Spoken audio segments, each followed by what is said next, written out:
자, 이동우 부장님과 함께 또 시장 준비, 개장 준비 들어가야 되겠죠. 어떻게 준비를 먼저 해볼까요? 뭐 먼저 이제 처음 다룰 주제는 수출과 관련된 얘기예요. 사실 이제 뭐 이번에 이제 데이터가 나왔습니다만은 2월 수출이 굉장히 그 호조세를 보였습니다. 뭐 기대 이상의 어떤 이런 그 호조세를 좀 이어가는. 그러니까 무엇보다도 이제 조빌스를 고려해봤을 때 일평균 수출액이 23억 달러가 나왔는데 전년 네. 대비해서 26.4%가 증가한 굉장히 좋은 그런 그 보통 지난 4년 동안 평균 내봤을 때 보통 이제 일평균 수출액이 한 20억 달러 수준이었거든요. 이거와 대비해 봐서도 상당히 지금 증가를 한 이런 모습이었습니다. 결국 이제 중요한 것은 반도체 사이클이 이제 상승에 진입을 했다는 부분. 이게 우리나라 뭐 수출에서 굉장히 중요한 비중을 차지하는 부분이기 때문에 여기에다가 또 이제 주요 원자재 가격 상승으로 인해서 수출 단가 회복이 본격화하고 있다는 거죠.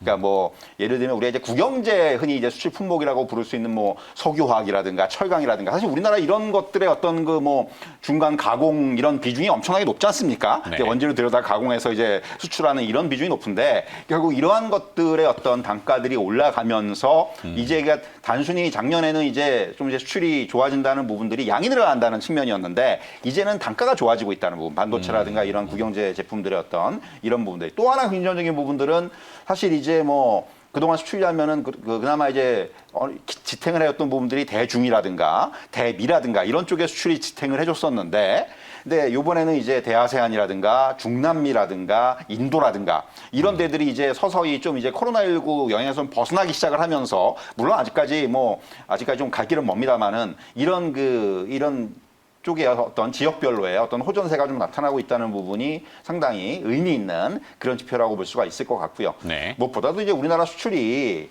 글로벌 경기 사이클의 선행 지표 역할을 좀 합니다. 그래서 이제 결국 그 수출이 좋아진다는 부분들은 뭐 지금 당장은 아니더라도 향후에 몇 개월 내로 이제 경기가 좀 이제 좋아지지 않겠느냐, 회복되지 않겠느냐, 이러한 어떤 그 기대감을 가지게 만드는 이런 지표로서 굉장히 이런 수출 그 증가세가 의미가 있다라고 말씀드릴 수가 있겠고요. 뭐 앞에서도 말씀드렸지만은 결국 우리나라의 어떤 상당 아시겠지만 우리나라는 수출로 먹고 사는 나라지 않습니까? 사실 아직까지도 사실 뭐 실질적으로 어떻게 보면은 그런 부분이기 때문에 이런 수출의 어떤 증가라든가 이런 회복이 굉장히 그 중요하다고 말씀드릴 수가 있겠고요.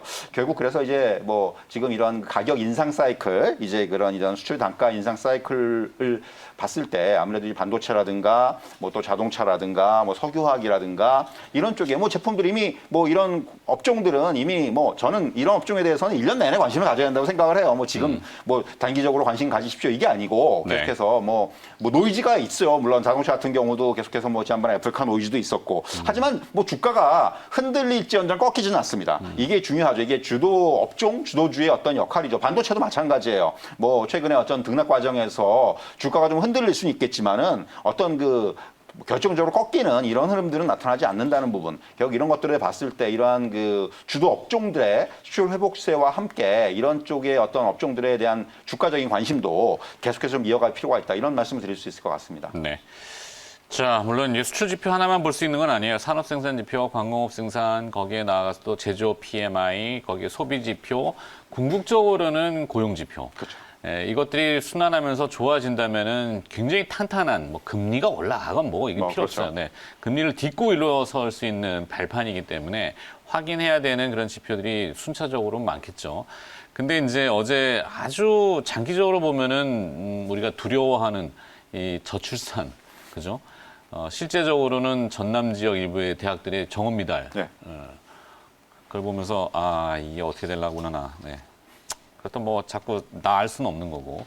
저출산은 매번 이슈가 되는데 돈을 그렇게 쏟아부었는데도 그 돈 다 어디 갔는지도 모르겠고. 사실 뭐 이제 그건 저는 이제 뭐 돈의 문제가 아니라고 생각을 합니다. 이제 뭐 그런 차원에서 해결할 수 있는 부분은 아니고 정말 진짜 뭐 뭔가 그 이상의 좀 대책이 나와야 될 것 같아. 진짜 뭐 지금 아시겠지만은 뭐 가장 이제 저출산의 가장 큰 이유 중에 하나는 결국 이제 낳는 것도 낳는 거지만은 이제 기르는 문제, 이제 양육의 문제, 이 문제가 가장 이제 부딪히기 때문에 이 부분이 아무래도 가장 크게 작용하는 것으로 보여지고요. 그리고 그 부분에 있어서의 어떤 그러니까 단순히 이제 돈으로 막을 수 있는 대책이 아니고 다른 대책들이 좀 나와줘야 된다는 그런 뭐 그 정도의 얘기를 해야 될 것 같습니다. 알겠습니다. 수출 얘기하다가 출산으로 가면 너무 포괄적이니까. 자, 잠시 또 시청자 여러분들과 그다음에 투자자 여러분들의 관심 종목은 무엇인지 리스트 좀 보고 레포트 정리하고 또 들어보도록 하죠. 신민영 아나운서입니다. 네, 개장 준비 다시 들어가겠습니다. 두 번째 포인트로 짚어보도록 하죠. 중국 양회가 개막을 하게 되죠.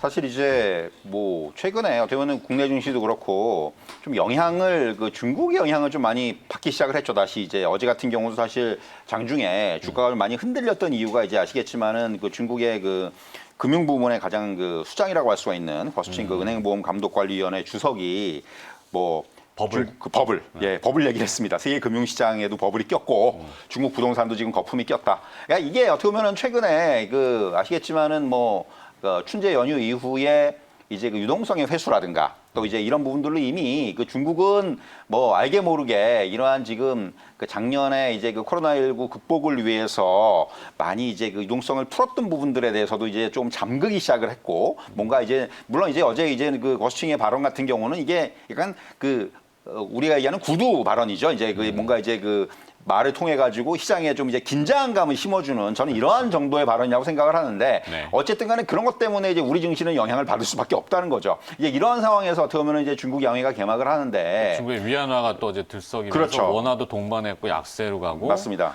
예, 1120원 위로 올라서니까 주가가 두루루루 네. 밀려버리고 막 이게 이렇게 상당히 됐죠. 참 이게 어떻게 보면 뭐 우리나라 증시 같은 경우는 미국 눈치도 많이 봐야 되고 중국 눈치도 많이 봐야 되고 참 중간에 끼어가지고 네. 뭐 저한테 이제 매번 그런 그렇죠, 매번. 하소연하시는 분들이 굉장히 많아요, 사실. 매번 그리고 또 이제 네. 북한 같은 경우는 사실 중국 노선으로 또 완전히 확고하게 선다고 얘기를 하니까 그렇죠. 미국에서는 북한의 핵 문제에 대해서 또다시 경고성 발언을 내놓고 그렇죠. 근데 중국은 보면은 이렇게 항상 텐션이라는 긴장감도 주지만 또 유화책도 같이 쓰잖아요. 맞아요. 우리나라를 끌어안기 위해서.